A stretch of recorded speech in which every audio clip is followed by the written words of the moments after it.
So I will be explaining the video. So if you go ahead and put on the full angle,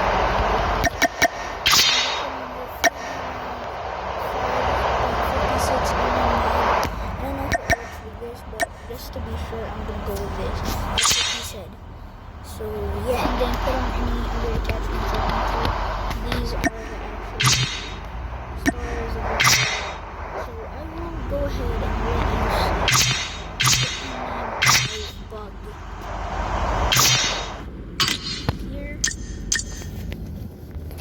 Turn this off real quick. Take this, right? Go to practice and let's go. Come on.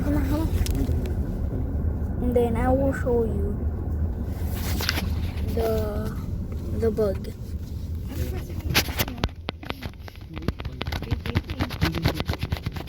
Okay. Oh yeah, there we go.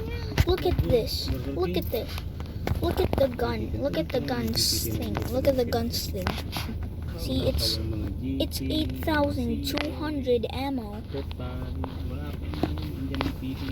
Look. Right there, right here. It says 8,200 ammo. Wow. Well, it's not really that good of a bug, but like when you're going for nuking, I mean, like, it's very great. Yeah. And by the way, if you hear any background, just try to ignore it.